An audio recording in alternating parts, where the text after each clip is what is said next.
கடன்ல 2 விதம் இருக்கு. ஒண்ணு வந்து நல்ல கடன், இன்னொன்னு கெட்ட கடன். இப்போ கடன்னாலே கெட்டது தானே. இதுல என்ன நல்ல கடன், இதுல என்ன கெட்ட கடன் அப்படின்னு நிறைய பேர் கேட்பீங்க.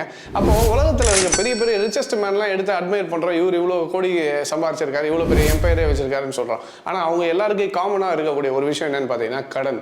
அப்போ ஒரு பெரிய பெரிய நிறுவனங்களும் பெரிய பெரிய மனிதர்களும் கடனை வச்சு முன்னேறாங்கன்னா ஏன் இன்னும் ஒருத்தர் கடனை வாங்கிட்டு கீழே விழுந்துட்டேன் அப்படின்னு சொல்றாரு. இதுல எங்க அவங்க தப்பு பண்ணாங்க அப்படின்னு பாத்தீங்கன்னா, எந்த ஒரு கடன் வாங்கினாலும் தப்பு இல்லை. ஆனா அந்த கடனை எங்க யூஸ் பண்ண போறோன்றது தான் முக்கியம். இந்த பெரிய பெரிய தொழிலதிபர்கள் எல்லாருமே என்ன பண்றாங்கன்னா, கடனை வாங்கி அந்த கடன் வச்சு பிசினஸ் டெவலப் பண்ணி அது மூலியமா வருமானத்தை ஈட்டுறதுக்கு என்னென்ன வழிகளோ அதை தேடுறாங்க. ஆனா நிறைய பேர் என்ன பண்றதுன்னா, இந்த கடனை வாங்கிட்டு டிவி வாங்குறேன், ஃப்ரிட்ஜ் வாங்குறேன், வீட்டுக்கு தேவையான பொருளை வாங்கி போட்டு அதுக்கு மாசம் மாசம் இஎம்ஐ கட்டுறதுனால தான் நிறைய பேர் விழுந்து போறாங்க. ஸோ எந்த ஒரு கடனா இருந்தாலும் அந்த கடன் போயிட்டு உங்களுக்கு திருப்பி வருமானத்தை ஈட்டி கொடுக்குற ஒரு விஷயமா இருந்தா அது ரொம்பவே நல்ல கடன் தான். அந்த மாதிரி கடனை வாங்கி கரெக்டாக லைஃப்பை ஸ்மூத்தாக ரன் பண்ணுங்க.